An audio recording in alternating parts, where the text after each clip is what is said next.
Bienvenidos, bienvenidas a un programa más de Praxis TV, programa de la Escuela de Filosofía de la Universidad Nacional de Costa Rica.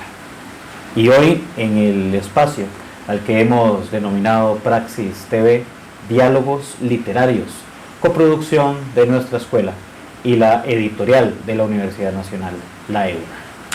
El día de hoy vamos a conversar sobre este libro que tenemos acá, La Barra Nunca Pierde, performance del conflicto y política en las hinchadas de fútbol.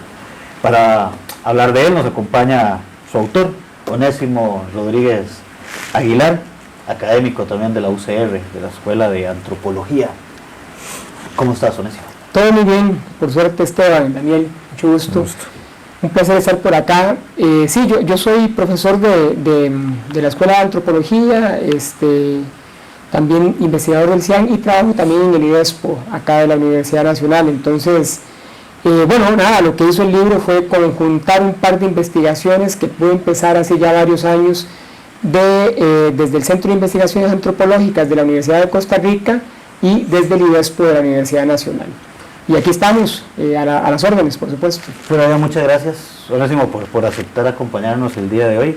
Y como es costumbre, ¿verdad?, en la co-conducción de este espacio, Daniel Vindas Sánchez, ¿verdad?, académico nuestro de nuestra escuela, la Escuela Ecuménica, y que parte de nuestro equipo de Praxis TV. ¿Cómo va, Dani? Esteban, un gusto saludarlo, felicitar a Onésimo también por la publicación de su reciente texto, con muchas ganas de hablar del texto, ¿verdad?, que aborda el tema del fútbol como un tema etnográfico, un tema de interés antropológico, ¿verdad? El tema de las emociones me parece que está muy fuerte, ¿verdad?, en el libro, las emociones que se canalizan en los fenómenos de las barras de fútbol como un grupo social. Entonces es sumamente interesante el tema, ¿verdad? Hay bastante de qué abordar ahí. Sí, parafraseando a un narrador de fútbol a lo que vinimos, dijimos por ahí, ¿no? Así es. Onésimo, quizá para comenzar, porque vos mencionas también en el libro que este tema, ¿verdad?, etnografía sobre las barras de fútbol y demás, primero no es común. En América Latina no es común tampoco encontrarlo, entonces menos en el país, ¿verdad? ¿Por qué, verdad, hacer un trabajo de investigación de este tipo? Claro.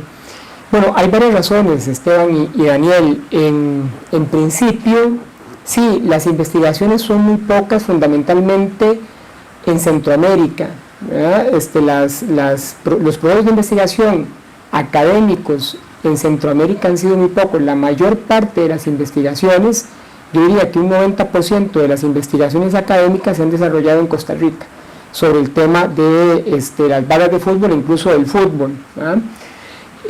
Esto tiene razones, por supuesto, sociohistóricas, ¿verdad?, y que tienen que ver también con las economías de cada país. Los países centroamericanos, me parece, están en una depresión económica muchísimo más acentuada que la que tenemos en Costa Rica.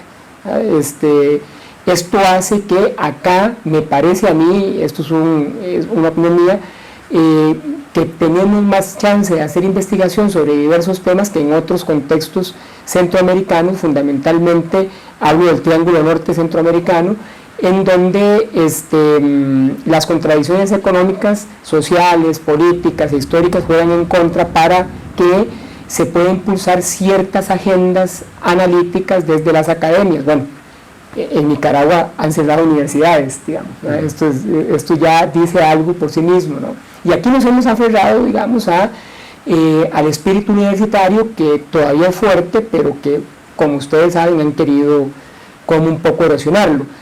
Entonces, por ahí va la cosa, digamos, he tenido el privilegio de poder desarrollar ese tema en un par de instituciones que me han dado la oportunidad de hacerlo, como son la Universidad Nacional y la Universidad de Costa Rica.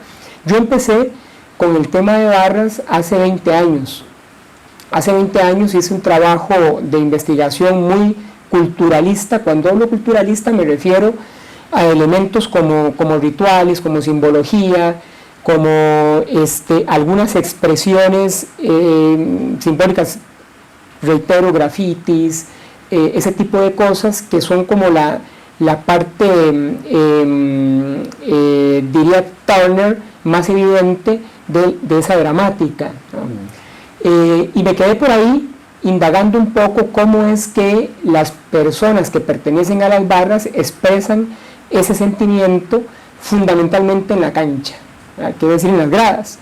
En aquella oportunidad tuve chance de trabajar igual con la Ultramorada, que es la barra del Deportivo Saprissa, que tenía una forma jerárquica de estructurarse diferente a la que ha tenido después de esa época y diferente a la que tiene ahora. Y también trabajé con la gente de la 12 de Liga Deportiva Alajuelense. Me iba a meter a una y otra barra, entrevistaba a uno y otras personas de las barras, etcétera. Ese trabajo me llevó a deducir que el barrio como sustrato sociohistórico es trascendental para la gente de las barras, ¿ah? Esa fue mi tesis de maestría. Entonces, para mi tesis doctoral, que la hice en México, trabajé el barrio, y de esa tesis doctoral salió un libro que salió publicado por Arlequín en el 2017. Hice ese trabajo de campo en Guararí de Heredia con pandillas, cuadrillas de la zona, ¿no? Es decir, el primer trabajo sobre barras me lleva a la importancia del barrio, voy al barrio nuevamente y después noto en el barrio que también hay diferencias barriales debidas a que una parte de ciertos grupos dentro del barrio pertenecen a la Garra, ciertos grupos del barrio pertenecen a la Ultra, y entre ellos hay relaciones, ¿no? Es decir, hay gente de la 12, de la Ultra y de la Garra que son compas, ¿sí? Porque toda la vida crecieron en la misma escuela, en el mismo colegio, en el mismo barrio, han sido compas siempre. Los separa una afiliación clubística, digamos. Entonces, por ahí va, ¿verdad?, este recuento, pero siempre ha sido una pregunta muy relacionada con el tema de las culturas juveniles en Costa Rica y en Centroamérica y en América Latina, por el fútbol y por la violencia. Entonces, el interés mío ha sido como por evidenciar algunas prácticas de esas juventudes que José Manuel Valenzuela, un teórico mexicano de Tijuana, del Colegio de la Frontera Norte, entiende como juventudes, se me olvidó la palabra, ahora editan esto, proscritas, juventudes proscritas. Y también una deuda que creo que es importante mencionar, me llevó a hacer este libro, a hacer esta investigación, que es DIMAE. Las barras no son solo lo lúdico, las barras no son solo la cuestión culturalista, simbólica, ritualística, performativa, aunque acá también lo tiene. Las barras también tienen una dimensión política muy importante que podemos seguir hablando. O sea, darle a este sujeto colectivo un estatuto diferente más allá de la irracionalidad y esta idea de la descivilización, por supuesto. Claro. Dani. Bueno, con respecto al tema de la civilización, ahí citar la noción de Norbert Elias, por ejemplo, de civilización, ¿verdad?, que viene siendo como un control de las pulsiones, ¿verdad?, y de las pasiones humanas. Pareciera que en este caso las barras de fútbol, como otros grupos sociales, más bien se convierten en espacios para aquellos que han sido vistos como descivilizados. Es decir, que no logran del todo controlar esas pulsiones, sino que más bien las exacerban, ¿verdad?, y de alguna manera las normalizan, ¿verdad? Entonces, ese binomio civilización-descivilización es interesante, digamos, que puedas desarrollarlo un poco más, e inclusive por qué pensar, por ejemplo, ya en el marco más teórico, la etnografía como un método, ¿verdad?, para investigar el tema del fútbol, por ejemplo. Claro. Sí, bueno, quizás empiezo por la idea de la etnografía para después llegar a la idea de la de civilización y civilización en los términos eliasianos y también de Dunning, que es un texto un articulito que aparece en el texto clásico de Ocio y Deporte en el proceso de la civilización, que se desprende del proceso de la civilización de Norbert Elias, aunque en este caso Ocio y Deporte en el proceso de la civilización son varios autores, entre ellos este articulito lo escribe Elias y Eric Dunning. ¿Por qué la etnografía? Bueno, yo soy antropólogo, no quiere decir que por ser antropólogo tengo que aplicar etnografía siempre. Más allá de ubicar la etnografía en el marco de las técnicas, en el marco estructurado de las técnicas, yo ubico la etnografía en el marco de la experiencia, con una investigadora que ha trabajado muchísimo esto, Rosana Guber, desde Argentina. Es una etnógrafa muy destacada, digamos, de las tres principales figuras antropológicas de América Latina, diría yo, y que ha desarrollado mucho el tema de la etnografía. Experiencia tiene un texto interesantísimo que se llama Experiencia del Halcón, en donde justamente habla de la experiencia, pero habla de la experiencia no es de ningún autor, acuña la experiencia desde sus sujetos, entre comillas, ¿ah? Es decir, trae ese concepto de experiencia desde los sujetos que son aviadores, ex aviadores del conflicto de las Malvinas. Entonces, ella habla de experiencia. Yo creo que este libro lo que quiere es un poco emular esa parte etnometodológica. Ya ustedes saben, con Garfinkel, con Coulon, con todos estos etnometodólogos que trabajaron esta idea etnometodológica, que lo que supone es que los métodos que utilizan las personas investigadores para conocer la vida cotidiana son los mismos que utilizan los sujetos para hacer sus prácticas en la vida cotidiana. De manera tal que si yo, haciendo referencia a las barras de fútbol, si yo utilizo este marco etnometodológico, y si lo que hacen las barras de fútbol en el estadio es saltar, gritar, brincar, pelear, yo hago lo mismo. Eso no se llama, o sea, ustedes le pueden llamar a eso observación participante. Es el nombre que la antropología, la etnografía clásica le ha dado a esto, para poner un nombre de algún tipo y agarrarse al sistema de calificaciones y categorizaciones que nos interesa también mucho. Pero en estricto sentido, lo que yo hago no tiene que ver con observación participante, no tiene que ver con observación, ¿no? Sí, o sea, yo podría ponerle ese nombre, pero tiene que ver más con lo que la gente hace, y sobre todo en un principio indexical, que es de las palabras tienen sentido en el contexto en que se producen, ¿verdad? O sea, las palabras, lo que la gente me dice, lo que la gente hace, lo que la gente narra, lo que la gente tiene que ver con el contexto en el que lo dice. Las palabras son importantísimas para nosotros, el lenguaje es trascendental, pero el lenguaje es importante en el tanto uno dé cuenta del contexto en el que se dice, ¿ah?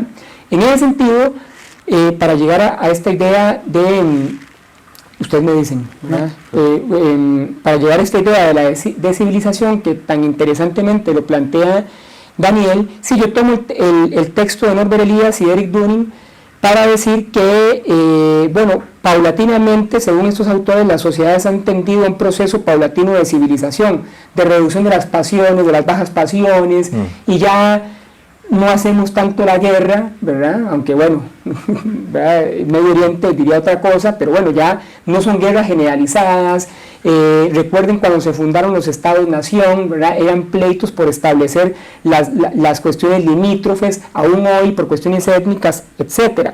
Dice Elias y Dunning que ese proceso fue paulatinamente debilitándose hasta convertirse en un proceso civilizatorio, ¿verdad?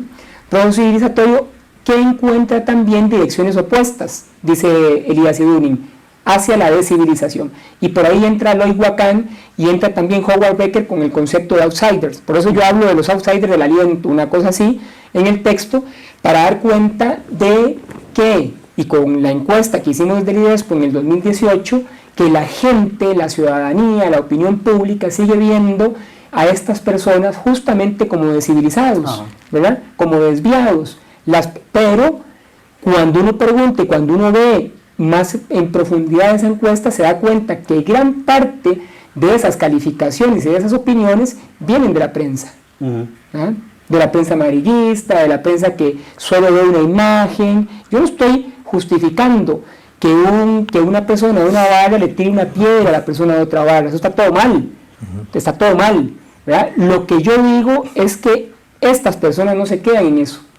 No es eso, y pensar que se quedan en eso es apartarlos, abstraerlos del todo social, como si ellos no fueran parte del todo social. Entonces discuto la idea de civilización para decir que bueno, eso es lo que algunos sectores sociales piensan, pero que no hay razones objetivas para pensar que ellos son eso, No quiero decir que no hacen violencia, por supuesto que hacen violencia. Lo que estoy discutiendo es que esa violencia no es irracional. Claro, ya tenemos que hacer la primera pausa, pero ahí vos mencionas unas cosas para abordar en el siguiente bloque también, ¿verdad? Porque esta idea y esta construcción, ¿verdad?, que se hace desde la prensa, desde ciertos conservadurismos, evidentemente, ¿verdad?, y de ciertas otras nociones, también llevan a la idea de el acto violento o la acción violenta que queda en cámaras o que incluso se queda incrustada en la memoria colectiva, reduce a toda la población, ¿verdad?, que forma parte de esta obra, a esa acción concreta, ¿verdad? Entonces, también procesos de generalización, ¿verdad?, en los cuales se le asigna esta característica a todo el resto, e incluso de manera casi histórica, o sea, como si fuera genética, ¿verdad?, dentro de la obra. Pero bueno, vamos a hacer una primera pausa y ya regresamos a Praxis TV, Diálogos Literarios.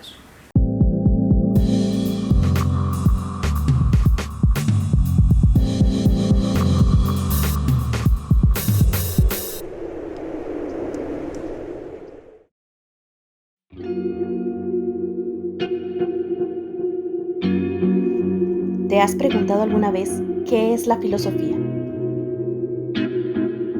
Bueno, la filosofía es la búsqueda del conocimiento de todas las cosas.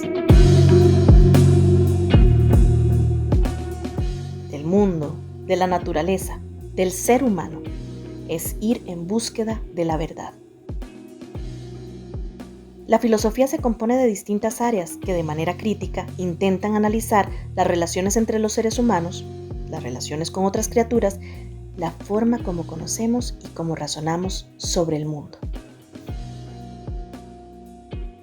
En filosofía, el área de la lógica estudia los métodos correctos de la argumentación y el razonamiento, lo cual puede sernos muy útil para analizar discursos e ideas, como las que encontramos en la web y en las redes sociales. También la lógica se dedica al estudio de la deducción, lo cual la relaciona estrechamente con campos como la informática y la inteligencia artificial, y nos permite acercarnos a ramas del conocimiento aparentemente distantes de la filosofía, como el caso de las matemáticas.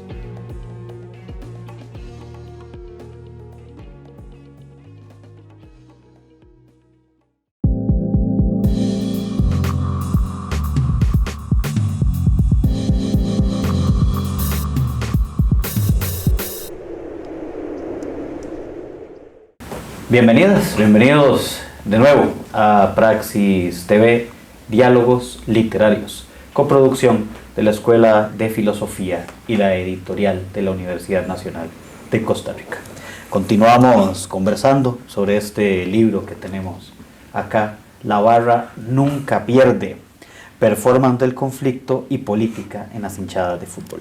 Y continuamos conversando con Daniel Vindas, con Onésimo Rodríguez sobre este tema.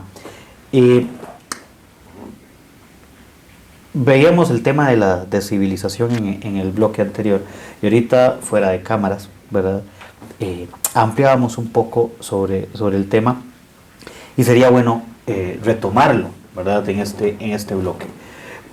Decíamos que hay varias cuestiones dentro de no solo las barras, sino la forma en que son percibidas por la población y el resto de la población, ¿verdad? Donde hay acciones que socialmente serían pensadas incompatibles entre las barras de fútbol y X o Y situación. El libro nos presenta y nos habla en algún momento, ¿verdad?, incluso cuando nos presenta a las personas que se entrevistan, ¿verdad?, por ejemplo, nos habla estudiantes de universidad pública o estudiantes de universidad privada, con trabajo, familia, ¿verdad? Incluso ahorita después hablamos de eso, de cuidado, Dios libre, mi mamá se dé cuenta, ¿verdad?, que esa es una parte interesante también, pero que responde precisamente a esta estigmatización social, pero de paso también acciones concretas, como unas que se mencionan en el libro, por ejemplo, donde dentro de la misma dinámica hay reflexiones sobre el tema de la desigualdad social, ¿verdad? Hay posicionamientos políticos claramente en torno a estas situaciones e incluso a otros problemas políticos mundiales, ¿verdad? A los que también se hace referencia, y también acciones concretas, ¿verdad? Como recolectar juguetes para los niños en Navidad, que normalmente son acciones, ¿verdad? Todas estas anteriores, que la gente y la opinión popular, ¿verdad? La opinión pública no las haya compatibles a la idea de la barra, y que además tampoco son acciones que vayan a tener mayor prensa, porque el mayor grado de la prensa está enfocada en otras cosas, ¿verdad? Entonces, quizás si podemos hacer referencia a esos elementos que están presentes ahí, porque claramente van desde la idea de esta descivilización de los miembros de la orden. Sí, bueno, vamos a ver,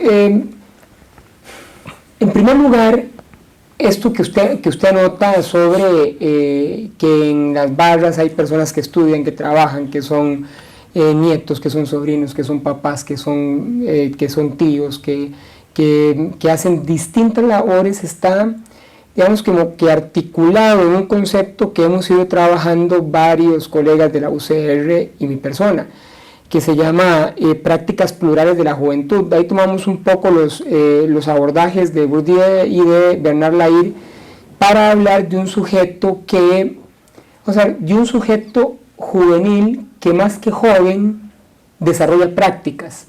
Cuando hablo de prácticas es que no siempre las personas que consideramos como jóvenes desarrollan una práctica juvenil, tal cual. Como lo creen algunos teóricos, fundamentalmente y teóricas mexicanos, ¿no? Que se habla de una juventud como algo, digamos, esencializado. Sí, una etapa, pero que la etapa esta juvenil se desarrolla en marcos juveniles siempre, ¿no?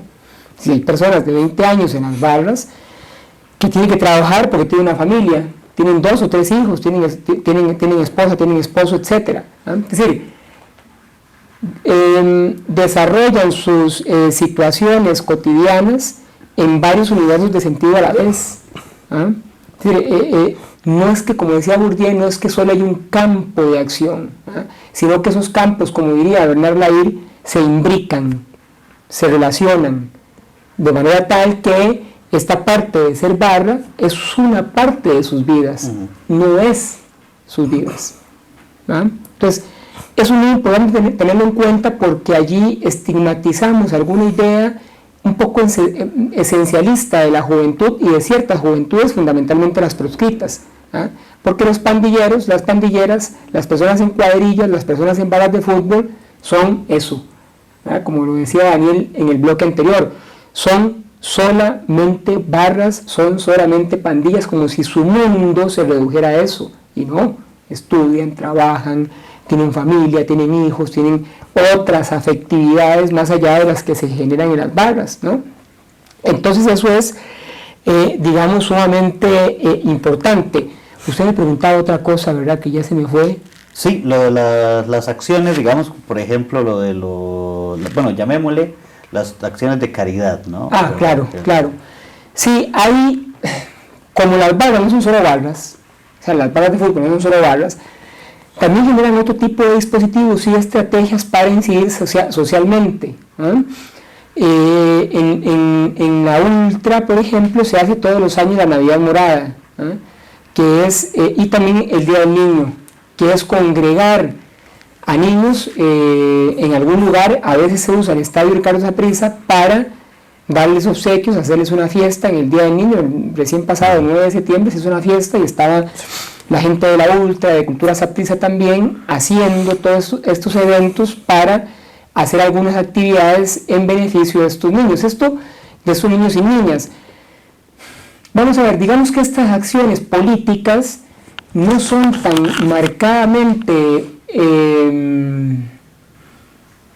¿cómo decirlo? Para no decirlo y que se malentienda, no tienen un alcance práctico tan grande como otras barras. Por ejemplo, los del sur de Atlético Nacional de Colombia inventaron ellos la barra, inventaron el barrismo social, que significa hacer no solo actividades, sino empezar a pensar la barra más allá de la violencia.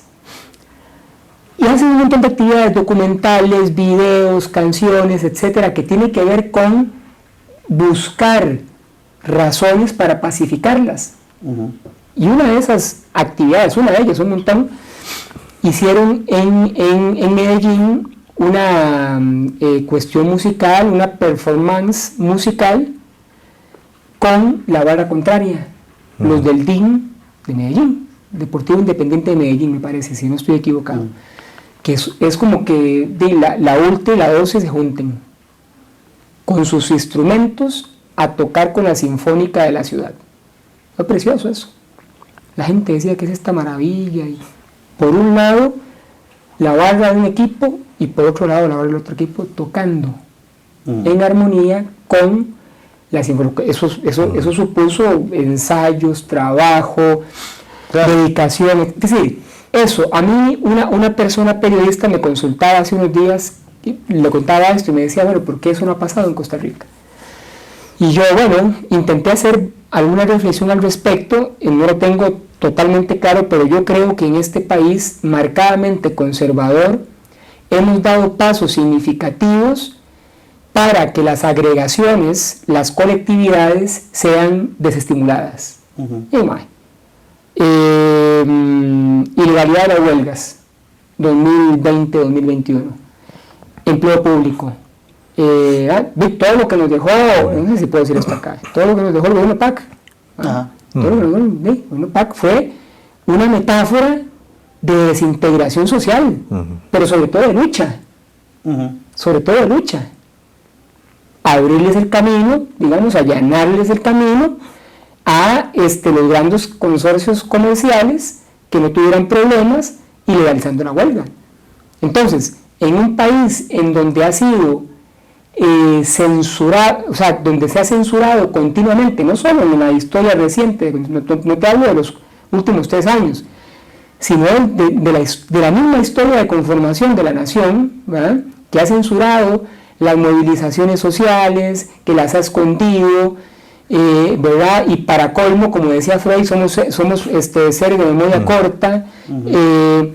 Eso ha hecho estructuralmente, creo, en parte, y también hay que hablar de la agencia de los sujetos ahorita mismo, ¿no?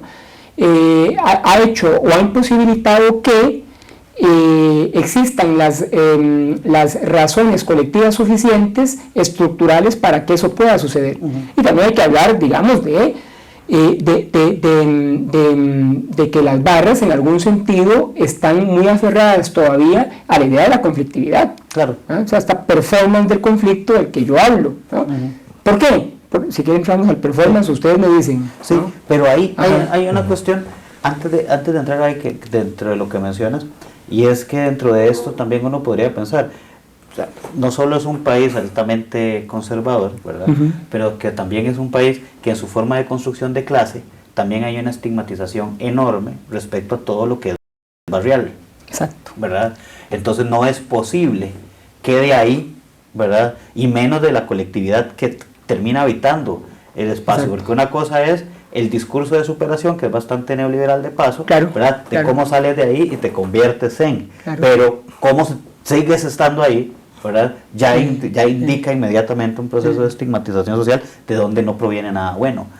La conjunción colectiva subterránea, o que se entiende, se metaforiza como subterránea, como estas barras, es vista con miedo, y es vista con recelo, y es vista con sospecha. ¿Ah? Pero ese tipo, o sea, vamos a ver, aquí los sindicatos han sido, por lo menos, criminalizados desde que yo soy niño. Yo soy niño, de los 80s. Han sido criminalizados, han sido estigmatizados, aterro de vagabundos que se ganan un salario haciendo nada, etcétera, etcétera. Es decir, eso no ha permitido, digamos, pienso yo, en eso soy totalmente ignorante, pero pienso yo un sindicalismo fuerte, vigoroso aquí, ¿verdad?, etcétera. Me parece a mí, yo no soy experto en el tema, pero me parece como una opinión que por ahí va el asunto. Y cualquier tipo de agregación de este tipo, ¿verdad?, creo que es imaginada como contraria a los intereses digámonos en términos gramscianos, hegemónicos. Claro. Entonces...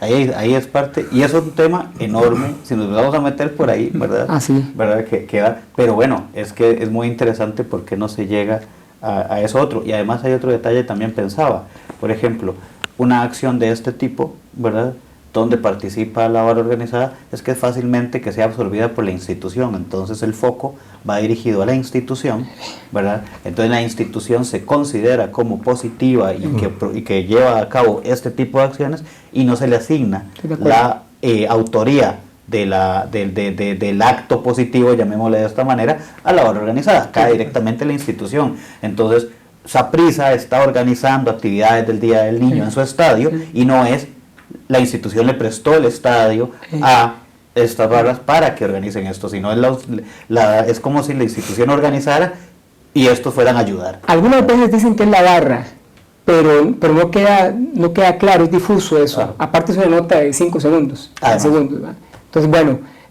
diferente al espacio que le dan a los eventos violentos cuando estos ocurren, que si ustedes se dan cuenta, esas situaciones de agresiones entre barras, antes de un partido, después de un partido, son esporádicas, ¿verdad? No quiero decir con eso que sean menos importantes de ver y que sean menos importantes de atajar, pero son esporádicas, no se están peleando todo el tiempo.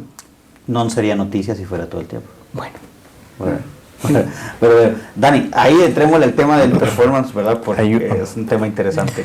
Hay un par de nociones que me llamaron la atención con respecto al tema del conflicto, dinámicas sociales o de poder dentro de las dinámicas, ¿verdad?, de las barras como tal, que son la noción de región frontal, ¿verdad?, o región anterior, y la noción de región posterior o la trastienda, ¿verdad?, que es una noción interesantísima. ¿Qué es, en tus palabras, ¿verdad?, también con lo que dice en el libro, lo que distingue estas regiones, ¿verdad?, sería importante saber qué es lo que muestran y lo que no muestran estas personas dentro de la barra, y cómo esto genera también la noción del outsider, que es casi como, ¿verdad?, una figura, digamos, de la misma civilización que producida, digamos, a través del outsider. Entonces yo creo que esas nociones son importantes también para relacionarlas con la cuestión del conflicto, la performatividad, el drama social, que es otra categoría que utilizas ahí. Vamos a tener que abordarlo, nos quedan como 3 minutos, entonces podemos ir entrándole a esto y en el tercer bloque continuamos por ahí. Le doy. Sí. Bueno, el tema del outsider es interesante porque yo lo que digo es que las sociedades generan sus propios excesos. El capitalismo genera sus propios excesos. El modo de producción actual genera sus propios excesos que después los estimula y después trata de eliminarlos, o de opacarlos. Yo siempre tengo muy en cuenta esta construcción del Mall Paseo de las Flores. Cuando se construyó el Mall Paseo de las Flores, yo estaba haciendo trabajo de campo en Guararí para otro tema de investigación, y lo que hizo esa efigie del consumismo contemporáneo fue poner un muro grandísimo para ocultar Guararí, o las casas informales. Es decir, con eso quiero decir que el propio capitalismo, que genera ese tipo de contradicciones y ese tipo de diferenciaciones sociales, también hace el esfuerzo por tapar ese exceso. Porque como decía un autor Zizek, Slavoj Zizek, esloveno, el propio capitalismo tiene la capacidad de generar los excesos ideológicos que después quiere de alguna manera contrarrestar. Pero los está creando él. Hablábamos de Milei, ¿verdad? Es generación de esto que después intentan de alguna u otra manera ocultarlo de una manera simbólica. Pero bueno, entonces, partiendo del supuesto de que las sociedades generan sus propias contradicciones y sus propios excesos, las barras generan sus propias contradicciones y sus propios excesos. Yo no estoy diciendo nada nuevo. Es decir, la analítica social tiene que extrapolarse a las barras y viceversa. Las barras pueden ser un excelente laboratorio de análisis social de la sociedad, de algo más grande. Entonces, en el caso, por ejemplo, de Jairo, ¿sí?, fue alguien que en las palabras de ellos desterraron, por ejemplo, por las conductas desviadas dentro de un grupo que es desviado. Díganme si eso no se parece a estas lógicas, ¿verdad?, estructurales capitalistas de generar algo que después se pretende ocultar o expulsar, ¿no? O sea, no hay como... Es curioso porque son lógicas que también se dan hasta en iglesias. Claro, ¿verdad? claro.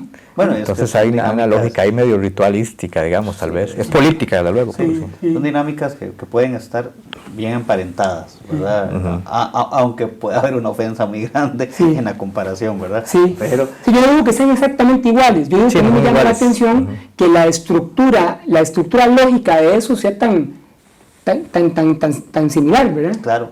Vamos a hacer una segunda pausa y ya regresamos. A ver, tenemos que seguir hablando de esto. Hay varios temas también por acá.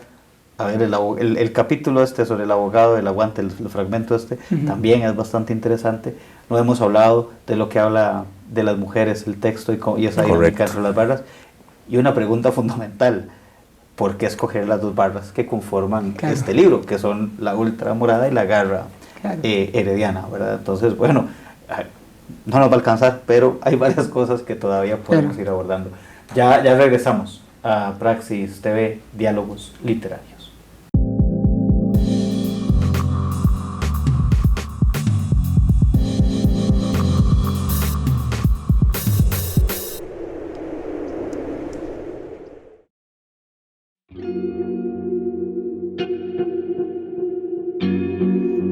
¿Te has preguntado alguna vez qué es la filosofía?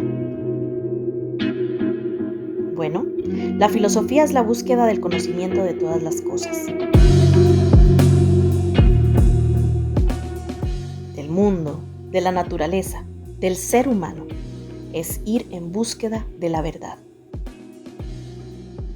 La filosofía se compone de distintas áreas que de manera crítica intentan analizar las relaciones entre los seres humanos, las relaciones con otras criaturas, la forma como conocemos y cómo razonamos sobre el mundo.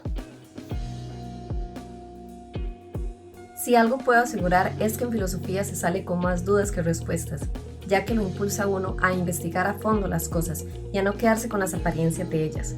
En lo personal, me ha permitido ir desarrollando un pensamiento cada vez más crítico y me ha ayudado a desarrollar una perspectiva propia de las cosas, una que no dependa de ideologías. Por lo general, las cosas no son como parecen y por esta razón es que sospechamos de ellas.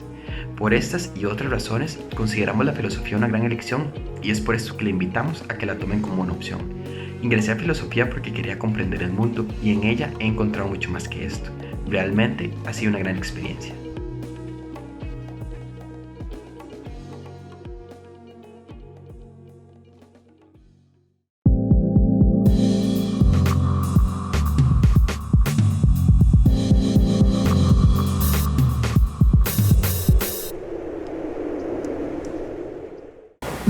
Bienvenidos de nuevo a Praxis TV, Diálogos Literarios, coproducción de la Escuela de Filosofía y la editorial de la Universidad Nacional, la EUNA. Continuamos conversando sobre este libro que tenemos acá, La barra nunca pierde.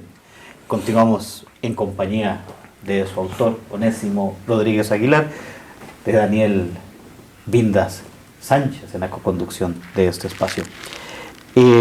Decíamos que nos quedan una cantidad de temas enorme para este último bloque que no nos va a dar tiempo de abordar, motivo por el cual también le decimos a la gente que se dé la vueltita por la librería de la EUNA acá o el mismo catálogo en línea para que puedan comprar el libro, para que puedan leerlo, porque la verdad es un libro muy interesante y bueno, para todos aquellos que nos gusta el fútbol, ¿verdad?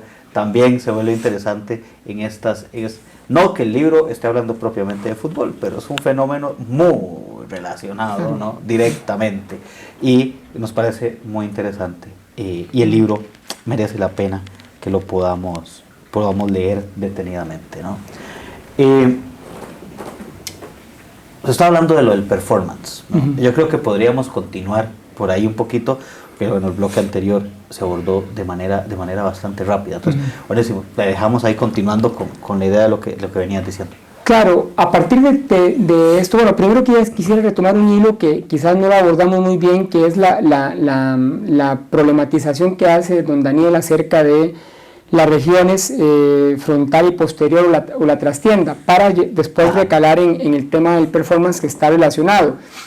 Yo lo que digo en clave goffmaniana, ¿verdad?, de este autor Irving Goffman de la Escuela de Chicago, interaccionista simbólico, muy interesante. Irving Goffman hace un textazo en el que habla acerca de las regiones y la forma en la que las poblaciones, los grupos, las comunidades lo utilizan, ¿no?, en una clave microsociológica, en esta lógica del face to face y todo este asunto que hablaban la gente de la Escuela de Chicago en ese momento. Lo que dice Irving Goffman es que hay actuaciones, esta palabra muy importante, actuación, porque viene de drama, es muy importante porque hay actuaciones que las personas dejan en la parte frontal, en la región frontal de su actuación. Es decir, ellos, imagínense ustedes una audiencia, una cuestión teatral, las personas van a presentar al público lo que ellos creen que el público quiere escuchar o quiere ver, ¿no? Y en una trastienda, una backstage, diría Goffman, o región posterior, dejan aquellas cosas que no quieren que la gente vea. Entonces, en términos de civilizatorios y civilizatorios, las barras de fútbol, creo yo, han intentado presentar a sus audiencias, que son la televisión, que son otros aficionados al estadio, que ellos no cometen y ellas no cometen las infracciones de las que se los acusan, que consumen drogas en las canchas, que tienen pleitos en las canchas. Regularmente es usual ver a gente dentro de la cancha, fundamentalmente líderes de la barra, a desestimular cualquier intento de pleito, ¿verdad? ¿Qué es lo que dicen? Maes, recuerden que hay cámaras, recuerden que nos están viendo. No podemos pegar hueco, como popularmente se dice, ¿verdad? No podemos evidenciarnos, es lo que quiere decir. Entonces desestimulan ese tipo de conductas justamente para mostrar una región frontal armoniosa, no conflictiva, ¿verdad? ¿No? Que sí hay líderes acá que comandan este asunto, pero lo cierto del caso es que en la región posterior hay conflicto, hay tensión, y hay esa performatividad del conflicto de la que hablo yo. ¿Qué es esto del performance?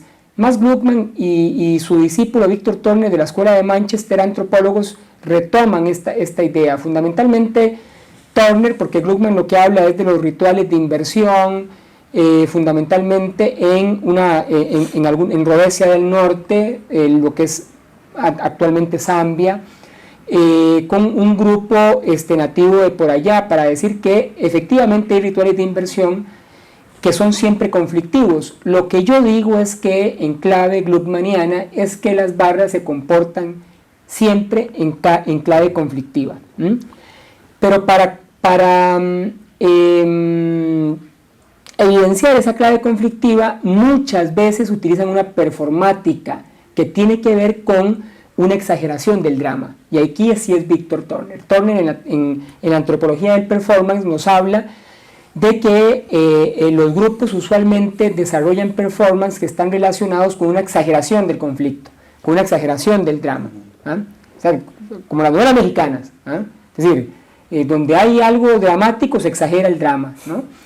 Yo creo que algo de esto pasa en las barras. No estoy diciendo que sean como una novela mexicana, estoy diciendo que esta lógica constructiva impera no solo en las barras, en las novelas mexicanas, sino en la misma sociedad.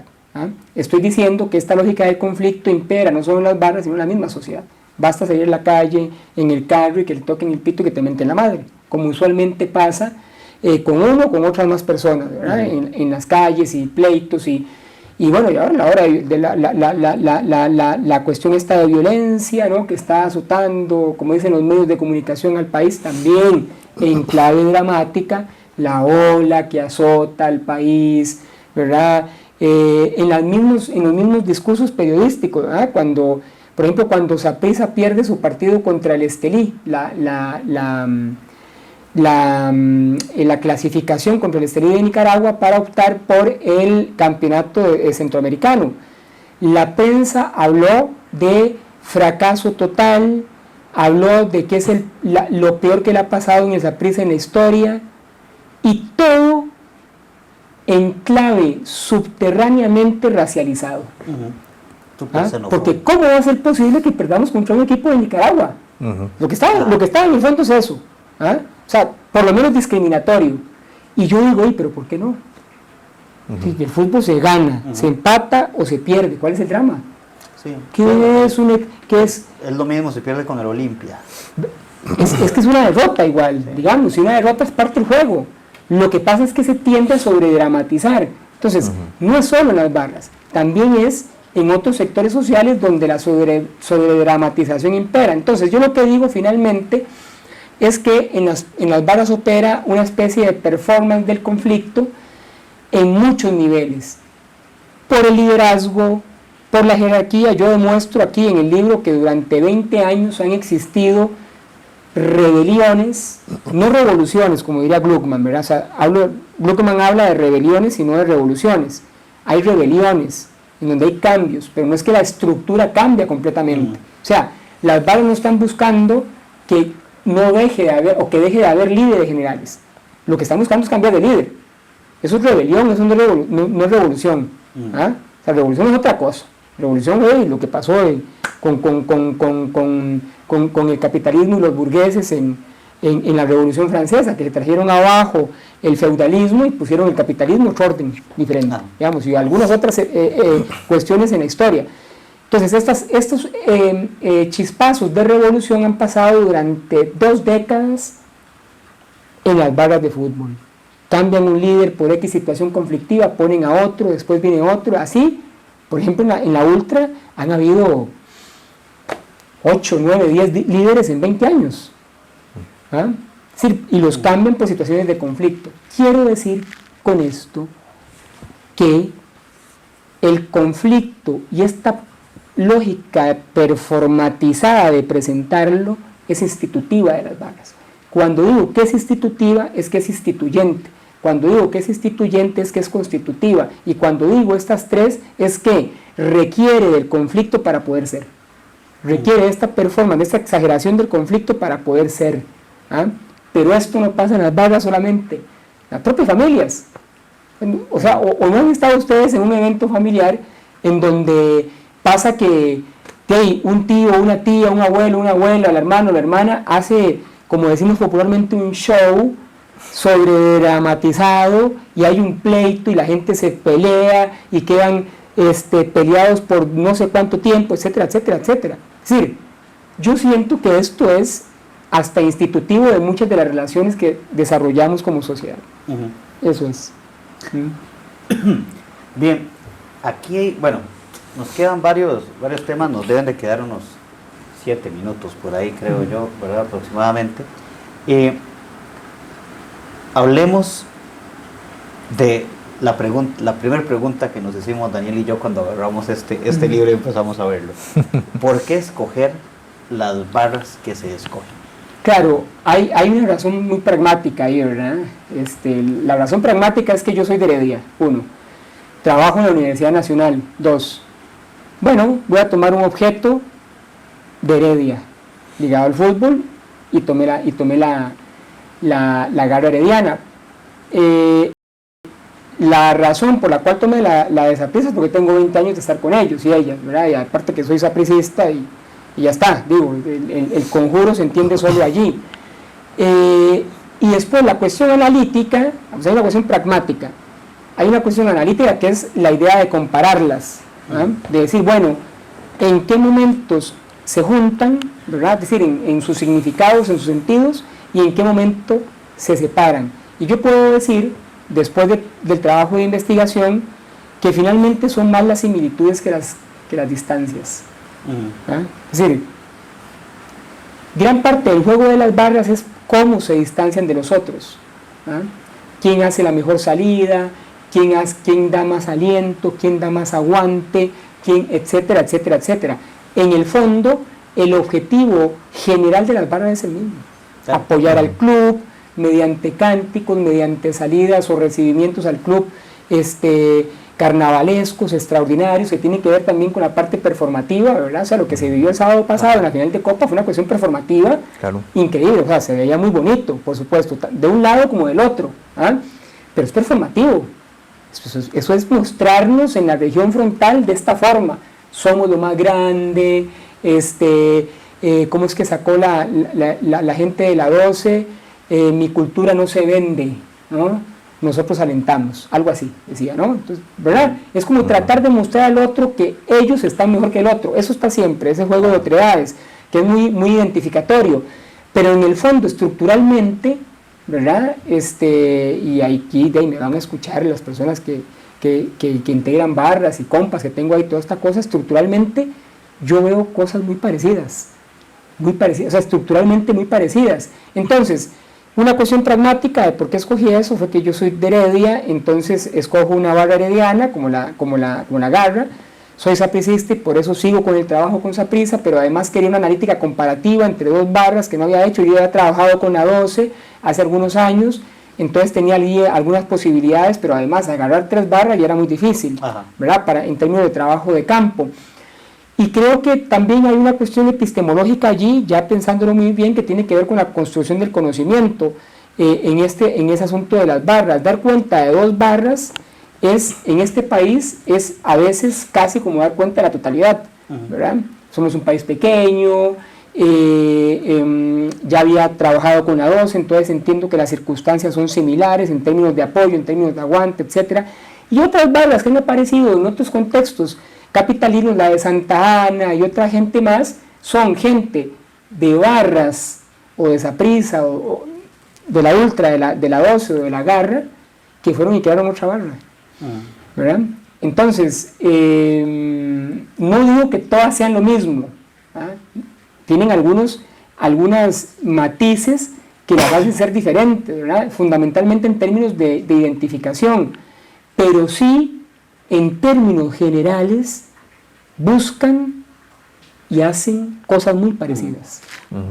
No es como le decía Daniel jodiendo yo el sábado, que es que son los equipos que más han ganado en los últimos 10 años.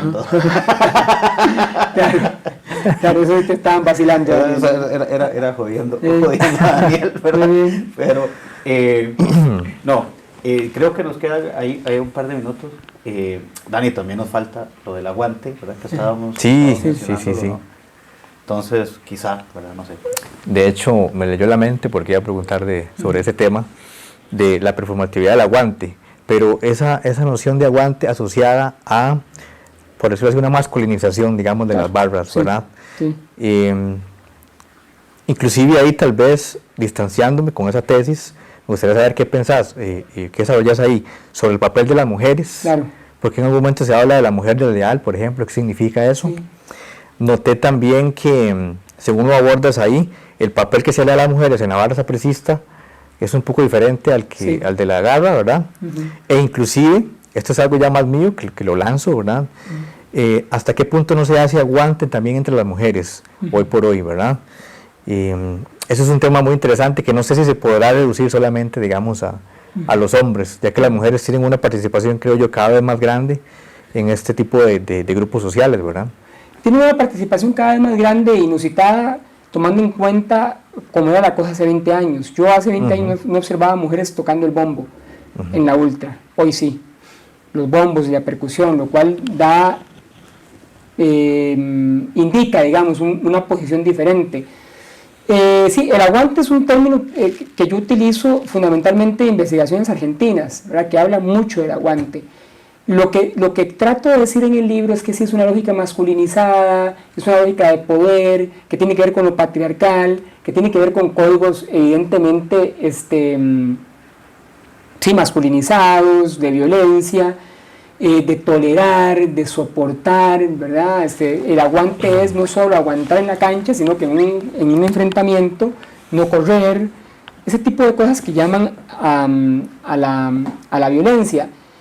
Yo lo que digo es que el papel de la mujer ha ido subiendo, es cierto, ha venido siendo más significativo que antes, pero siempre sigue siendo muy pasivo en términos generales. Y en este caso de las mujeres desleales, que es un apartado del que yo hablo en el libro, yo creo, y lo analizo ahí, que este caso es empleado por los mismos barristas para reproducir la lógica performativa del conflicto, ¿va? O sea, las mujeres son, es decir, Cuando una mujer es desleal en los términos y en los códigos de ellos, no se le pega a la mujer. Al hombre sí. El hombre que es desleal lo tiran para arriba, como dicen ellos. A la mujer no. Se le invita a salir. ¿Por qué? Porque a la mujer no se le pega. Y entonces ahí vienen, ¿verdad? Todas, porque sí, esto es así, pero a nadie se le pega. A nadie. Sí, eso puede ser una reafirmación más bien del machismo, digamos. Exactamente. Yo lo que digo es que pegarle a un hombre, pero a una mujer no. La cuestión de la mujer, ven que yo pongo un caso ahí muy específico con una entrevista muy extensa a varias personas, y lo que yo digo ahí es que le echan la culpa a la mujer de algo que es propio de la misma lógica de la barra. O sea, que es esta performativa de conflictos. Tus madres tienen que buscar enfrentarse de alguna forma, incluso internamente, para poder ser, porque es institutivo. Bueno, entonces, y en esa entrevista hay alguien, una persona que entrevista de la barra que dice, ¿no? ¿Verdad? Que dice claramente que le echan la culpa a las mujeres y que dice que hay un tema ahí del machismo, etcétera, ¿verdad? Donde dice esto es una cuestión interna que no todo el mundo reconoce, ¿no? Estudia en esa universidad este muchacho. Ajá. Está en tercer año de una carrera que no voy a decir, pero está en tercer año, segundo año en ese momento de una carrera aquí en la Universidad Nacional. Por eso tiene una conciencia, digamos, digo yo que por eso tiene una conciencia un poco diferente, aunque después vuelve a la misma retórica del grupo, ¿verdad? Es que ellas nos ponen, es que ellas acá, entonces le echan, creo que ellos responsabilizan en términos machistas a la mujer, ¿verdad? Pero no se ven ellos en el juego, ¿verdad? ¿Qué es lo que le pasa fundamentalmente el machismo a la lógica patriarcal que nosotras y nosotros estamos viviendo día a día, ¿no? Bueno, se nos va el tiempo. Está buena la charla, ¿verdad? Hoy hay partido. ¿No? Lamentablemente juega la selección. Bueno, ya se dieron cuenta que ya estamos grabando, ¿no? Pero muchas gracias a todos y a todas quienes nos acompañan. Onésimo, muchísimas gracias. Con todo gusto. Dani. Un placer, Daniel. Muchas gracias. Y hoy nos vamos con este tema de la banda chilena Abisal, esto que se llama Guerra. Hasta la próxima. Chao. Qué bueno.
Se posa en la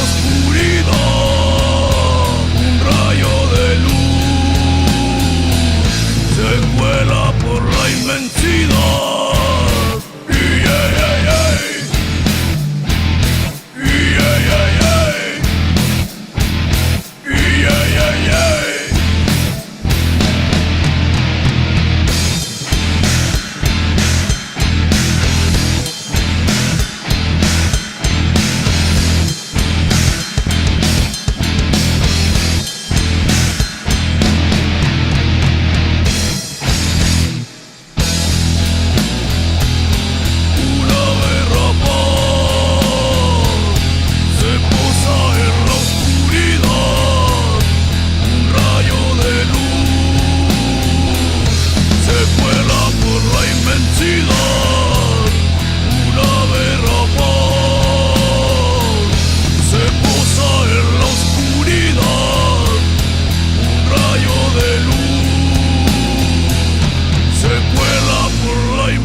Por los ambiciosos, una guerra está en marcha, mucha sangre ha